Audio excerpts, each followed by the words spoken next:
আসসালামু আলাইকুম। কেমন আছেন আপনারা? আশা করি সবাই ভালো আছেন।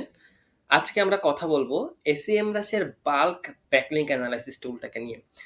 এবং এই টুলটার মাধ্যমে আপনি ৩ টা, ৪ টা, ৫ টা না ২০০ টা বেশি ডোমেইন আপনি এখানে বসাইতে পারবেন এবং সেখান থেকে আপনি ব্যাকলিংক অপরচুনিটি খুঁজে বের করতে পারবেন।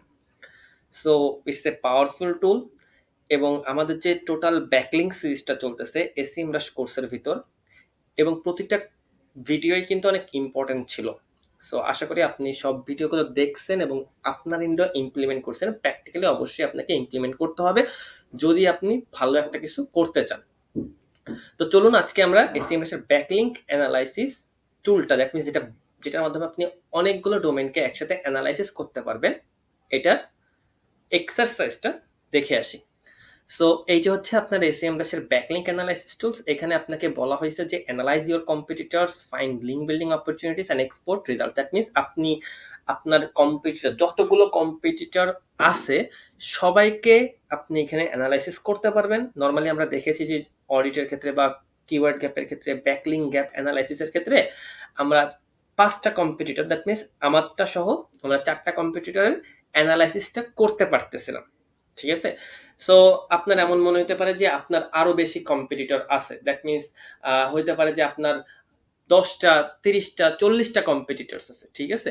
সো আপনাকে এইটা মাথায় রেখে SEMrush আপনাকে আরেকটা অপরচুনিটি দিচ্ছে, সেটার মাধ্যমে অর্থাৎ SEMrush এর এই ব্যাকলিংক বাল্ক ব্যাকলিংক অ্যানালাইসিস টুলটার মাধ্যমে আপনি কিন্তু সেটাও করতে পারবেন।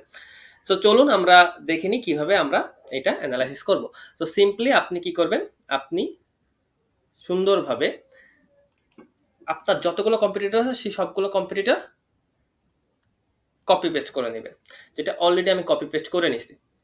আগে থেকেই র্যান্ডমলি ১০৯টা ডোমেইনকে সিলেক্ট করে রেখেছিলাম এবং কপি করে রেখেছিলাম। সো আমি এটাকে পেস্ট করে দিছি এবং আমি এখন কম্পেয়ারে ক্লিক করব। সো কম্পেয়ারে ক্লিক করার সাথে সাথে SEMrush আমি যে কটা ডোমেইন ওইখানে ইনপুট দিয়েছি সব কটা ডোমেইনকে অ্যানালাইসিস করবে এবং প্রতিটা ডোমেইন থেকে আমার জন্য যেটা যেটা বেস্ট অপশন আছে সেগুলোকে খুঁজে বের করবে। ঠিক আছে? So it will take some time. So আপনাকে একটু অপেক্ষা করতে হবে। ঠিক আছে? সো আমরা একটু অপেক্ষা করি এবং এটা হইতে থাকুক। আপনি এই নিচে অ্যানালাইজড টার্গেটস আপনি নিচে সুন্দরভাবে সবগুলো দেখতে পারবেন। Okay fine, it's done. So আপনি যদি এখানে খেয়াল করেন যে SEMrush আমাদেরকে কয়টা ট্যাবে ভাগ করেছে, অর্থাৎ ১০৯টা ডোমেইনকে কয়টা ট্যাবে ভাগ করেছে। Backlink, authority score, domains, monthly visit, follow, no follow, text, image, form, frame, info. এখন আমি সবগুলোকে ভেঙে ভেঙে আপনাদেরকে বুঝাই যে এটার মানে কি। ওকে, সবার প্রথমে SEMrush আমাদেরকে অথরিটি ট্যাবটার মাধ্যমে বোঝাচ্ছে যে ওই পার্টিকুলার ডোমেইনটার অথরিটি কেমন, ওই পার্টিকুলার ডোমেইনটা কতটা পাওয়ারফুল। সো SEMrush এর অথরিটি স্কোরের মাধ্যমে আপনি বুঝতে পারবেন যে একটা ডোমেইন কতটা পাওয়ারফুল।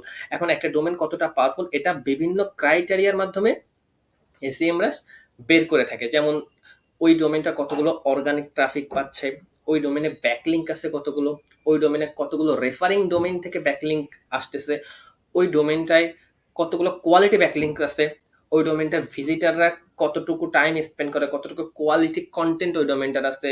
সো অথরিটি স্কোর আপনার ওয়েবসাইটের কতটা পাওয়ারফুল সেটা নির্ভর করে অথরিটি স্কোরের উপর। এরপরে যদি আপনি চলে যান ব্যাকলিংক সেকশনে, ব্যাকলিংক সেকশনে আপনি দেখতে পারবেন যে আপনার ওয়েবসাইটটা কতগুলো ব্যাকলিংক অলরেডি পেয়েছে। এই ওয়েবসাইটটা ১,৭২,০০০ ব্যাকলিংক পেয়েছে। এখন ব্যাকলিংক আর রেফারিং ডোমেন দুটা কিন্তু ডিফারেন্ট।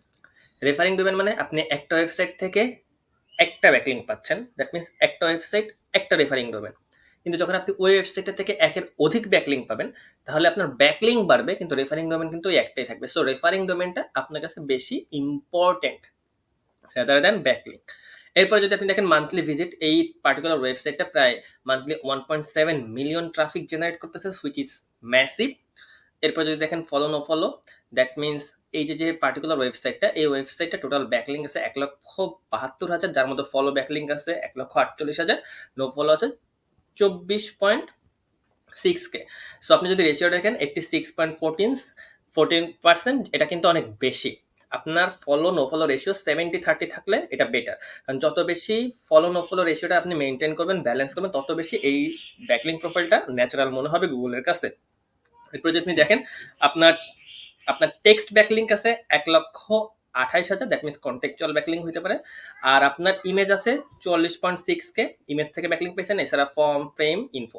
সো এই হচ্ছে আপনার পুরোপুরি ব্যাকলিঙ্ক প্রোফাইল, যে বাল্ক অ্যানালাইসিস। আপনি একসাথে অনেকগুলো ডোমেইনের অনেকগুলো মেট্রিক্স আপনি অ্যানালাইসিস করতে পারবেন এইভাবে, এবং এটা কিন্তু অনেক পাওয়ারফুল একটা টুল, এবং এটা আপনার জন্য খুবই খুবই টাইম সেভিং একটা টুল। ঠিক আছে, সো আশা করি বিষয়টা বুঝতে পেরেছেন, এবং কিভাবে এই টুলটার বেস্ট ইউটিলাইজ করবেন এটাও আপনি বুঝতে পেরেছেন। সো দেখা হবে পরবর্তী ভিডিওতে, সেই পর্যন্ত সবাই ভালো থাকবেন, সুস্থ থাকবেন। আসসালামু আলাইকুম।